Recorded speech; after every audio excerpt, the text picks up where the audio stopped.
I hope this one is very useful for you guys. I'm technically working right now from, I think it's called El Retiro Park in Madrid, and I just wanted to talk to you about both how assets allow you to work, but also what technology is useful for you. So this is probably not in the early stages. In the early stages, I need to fess up, guys. I was doing like 16 hours a day, working crazy hours. I wouldn't have been able to tell you what was happening on the TV, and I was glued to the phone and immediately glued to go and buy those assets. But now those assets are bought, which is wonderful. And I have a really good team that I work with and I really respect. So the technology that allows me to do a lovely tour around Spain, and I am literally going with my best mate all around Spain. We're gonna, I think it's 9 different locations we're going to, and we're doing a big huge circle around Spain. Right now we've come into the middle. It also allows me to go train once or twice a day at my sports, which are weightlifting and CrossFit, which is great fun. So I was training with the Spanish 56 kilo weightlifter the other day. He's the champion, which was really good fun. So let's talk about those processes and technology, but also let's talk a little bit about maybe not mindset, but just the practical reality. So the reality is you don't have perfect freedom. I don't have perfect freedom. That's a bit of a fallacy. I'm working, I've intended to work 4 hours a day. I've done a little bit less so far, but I will pick it up, honest. But I don't have perfect freedom, and I definitely need to be on top of stuff. So our head of lettings had a good holiday because it was his birthday, and I just made sure I answered all the queries for our service department business, because it was just easier for me to do it with my internet connection than actually ask our team to work out of ours, because they've got a full working week ahead of them. Second thing is, so number one is you don't have perfect freedom, but boy, working in El Retiro Park in Madrid is a little bit nicer than working in a grey and boring office when I had a job, I tell you that. And my choice of when I work is much more fun for me than having to turn up when somebody else tells me I have to turn up, because of course all entrepreneurs have a bit of a sense of freedom and a bit of sense of not necessarily wanting other people to tell them what to do. So let's just talk the technology. Internet or connection is obviously vital, completely vital. This phone, I can actually get everything I need on my phone. I have brought actually a computer and an iPad because I was just a bit belt and braces, but I could do everything on my iPad. I then have an internet connection. I'm in a service department right in the middle of Madrid, and we sat out last night. In fact, I was doing what my friend calls property porn. I was looking at apartments in Barcelona and finding out how much they cost, just because I adore Barcelona and I used to live there as a kid. But I was sat outside on my apartment in my service department, just checking in with my business. It was delicious, drinking a glass of cava, much nicer than office. So internet, phone, computer. Third thing is a cloud-based system. So we use Google Drive, which is super, but you could also use Dropbox, and I know that they've now launched Dropbox for Business. We used Dropbox before that was launched, and we actually still use it to host and hold a lot of our confidential files, and also files that have just take up a lot of space, like all our photos and things. So we still use Dropbox, and then we mainly use Google Drive, and we have a whole bunch of different Google accounts, if you like. So for different processes, like lettings has a Google Mail account, I have a Google Mail account, my PA has a Google Mail account, head office has a Google Mail account, and so it's our education department. And then we hold, if you like, all of our processes and our systems on that Google Drive. So I can go into any of the departments and check in with them what their progress is on each of their systems. So lettings, we've got about 22 different processes, if you like, from properties advertised to lead tenants that are, tenant leads that are created, people who are saying that they're looking for properties, to, and that system checks in on whether you've called them, to property viewings, to property check-ins, to property check-outs, to property deposits, to the health and safety stuff like gas, electricity, Legionnaires, fire risk assessment, that kind of stuff. So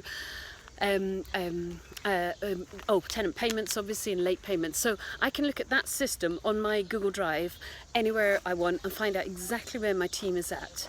The other access I need, as well as to my cloud-based system, which we use Drive, is obviously to my bank accounts. And because I've got everything on my phone, I needed to order some mortgage statements yesterday. So my PA said, could you please pay the money for the mortgage statements? Great. I paid it while sitting on top of a tourist bus in Madrid. Job done in 2 seconds flat.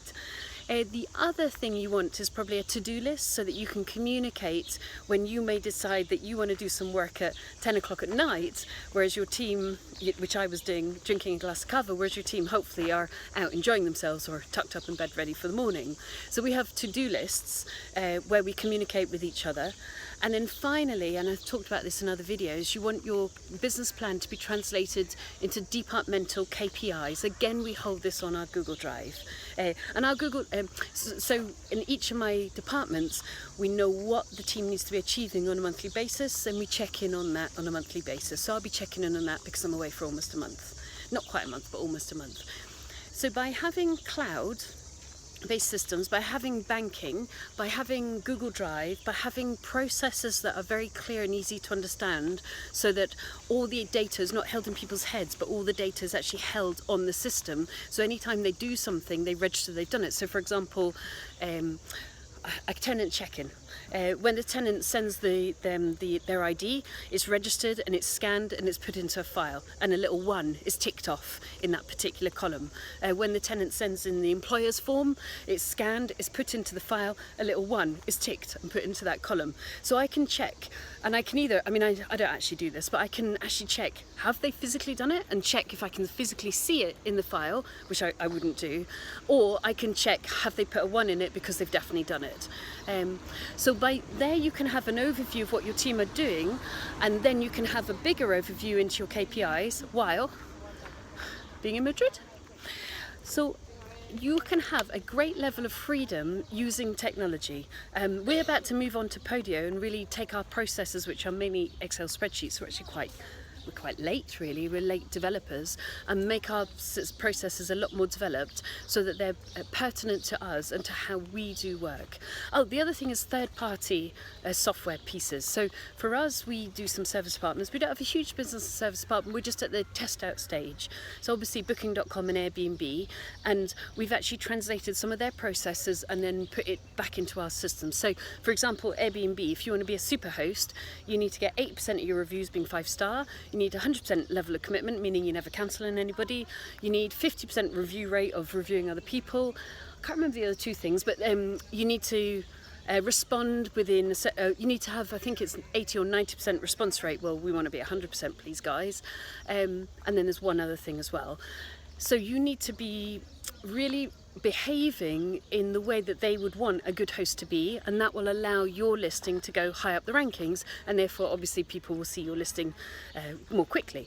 So we can also check in on third-party software developers or third-party software to see how we're behaving, if you like, or how we're achieving in their systems. But what we've done is we've found that we like, as a culture, to bring that back into our business and identify what do they require, and then let's just make sure we have everything pertinent to what we want to do back onto our Google Drive. So actually we measure where we are in terms of Airbnb's ratings, not just on the Airbnb side, but we actually put it back into a reporting system on our KPI system. Do you see what I mean? So phone, internet, Drive, Dropbox, third-party software like your banking or your Airbnb or Easy Roommate, Spare Room, UPad we use a lot for advertising, Open House we use a lot for advertising for lettings, your team, your systems that your team follow and that you follow your team following, if you see what I mean, a to-do list,